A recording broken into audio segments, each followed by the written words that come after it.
Hello everyone, welcome to my channel. আশা করি সকলে খুব ভালো আছেন আর আমরাও ভালো আছি।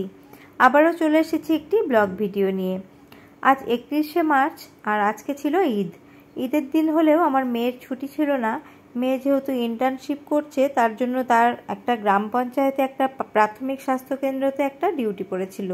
আগের দিন যেহেতু ছুটি ছিল তার জন্য মেয়ে বাড়িতেই ছিল আর ওকে আমরা এই ব্যঞ্জনহরিয়া প্রাথমিক স্বাস্থ্যকেন্দ্রতে নিয়ে যাচ্ছি। ওর বাবা এবং আমি সাথে যাচ্ছি।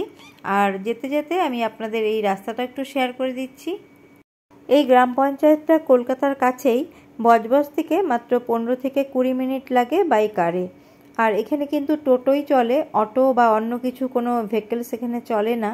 আমার মেয়ে যখন পিজি থেকে এখানে ডিউটি করতে আসে তখন একটা টোটোওয়ালা ওদের ঠিক করা আছে, সেই টোটোওয়ালাই এখানে ছেড়ে দেয়। তো আজকে যেহেতু বাড়ি থেকে এসছে আর টোটোওয়ালা ফোন তুলছে না, তার জন্য অগত্যা আমি এবং ওর বাবা চলে এসেছি। আর এই যে মেয়ে যাচ্ছে আজকে ডিউটি করতে এই প্রাথমিক স্বাস্থ্যকেন্দ্রতে। এর আগে যখন ফার্স্ট ডিউটি পড়েছিল ওর বাবা ওর সাথে এসেছিল, তখন আমি আসিনি। আর আজকে আমি প্রথম এলাম। তো আপনাদের একটু ঘুরিয়ে দেখিয়ে দিচ্ছি এখানে স্বাস্থ্যকেন্দ্রটা।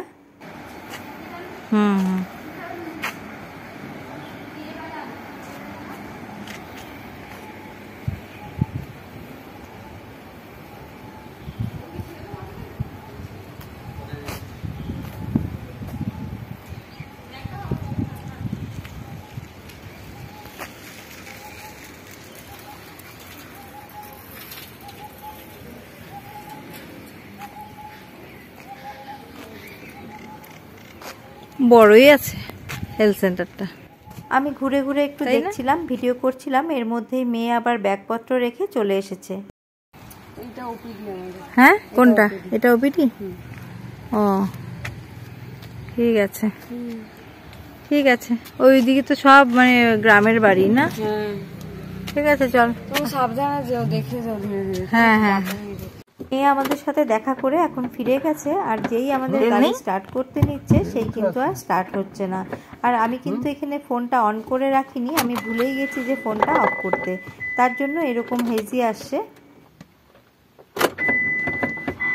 হ্যাঁ,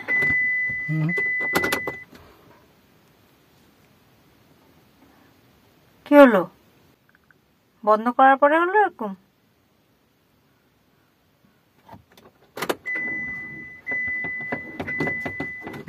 একদমই চলছে না। এসিটা বন্ধ করে দাও। স্টার্ট নিচ্ছে না। কি দেখাচ্ছে?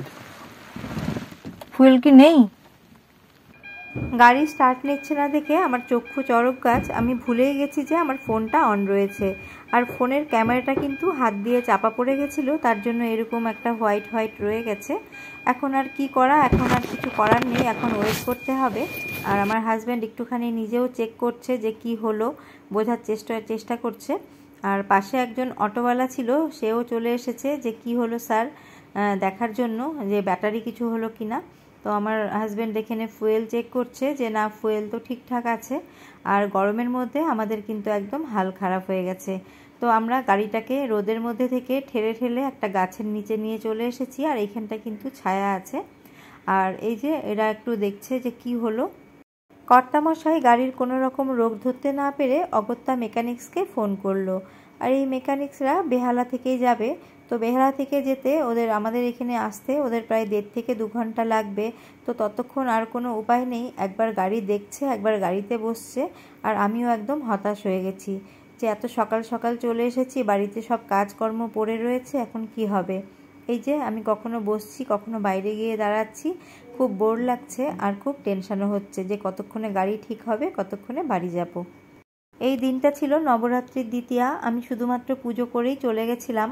আর আজকে আমার একদমই যাওয়ার ইচ্ছে ছিল না, যেহেতু কর্তামশাই আবার একা একা ফিরবে, তার জন্য আমি চলে গেলাম।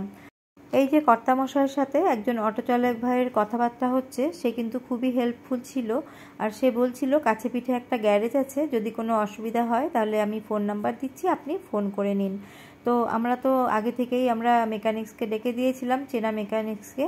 তো মেকানিক্স আসছে, তার জন্য আর কোনো উপায় নেই।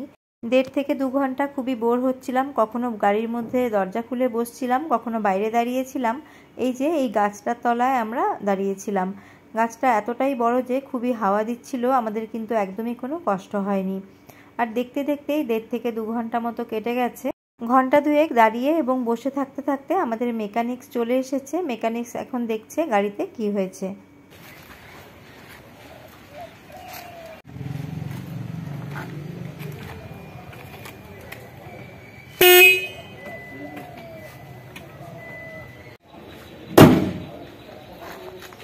কি প্রবলেম মনে হচ্ছে? সেলফে প্রবলেম হচ্ছে।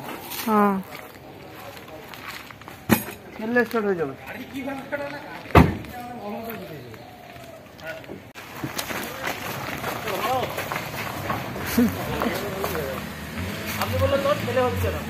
আমি কর্তামশাইকে বলেছিলাম চলো একটু ঠেলে দেখি যে স্টার্ট হয় কি না। তো ও বললো এখানে কে ঠেলবে, এখানে লোক কোথায়। শেষমেশ এই ঠেলার জন্যই গাড়ি কিন্তু স্টার্ট হয়েছে। তবে গাড়িতে কিছু প্রবলেম রয়েছে, তার জন্য এই গাড়িটাকে এখন গ্যারেজে দেওয়া হবে। আর যে অফিসের গাড়ি নিয়ে আমাদের ড্রাইভার এসেছে সেই গাড়ি করে এখন আমরা বাড়িতে ফিরে যাব। রাস্তায় বেরোলে কখন যে কার কী হয়, কখন কী বিপদ ঘটে সেটা কিন্তু কেউ বলতে পারে না। আর আজকে আমাদের সাথে সেরকমই হয়েছে। এই যে মেকানিক্সরা আমাদের গাড়িটা নিয়ে এখন গ্যারেজে চলে যাবে, আর আমাদের যে অফিসের গাড়িটা এসছে তাতে আমরা এখন বাড়ি ফিরছি। এখন বাজে প্রায় 12টা থেকে 12:30 মতো। এরই মাঝে মেয়ে ফোন করেছিল যে তোমরা পৌঁছে গেছো কি না। তো তখন আমি বললাম যে না, আমরা পৌঁছইনি, আমরা ওখানেই আছি, গাড়ি স্টার্ট হচ্ছে না। তো তখন আমাদের সাথে ও দেখা করে গেছে আর খুব চিন্তায় ছিল। তো এখন আমরা বাড়িতে যাচ্ছি, গাড়িটা যাচ্ছে গ্যারেজে।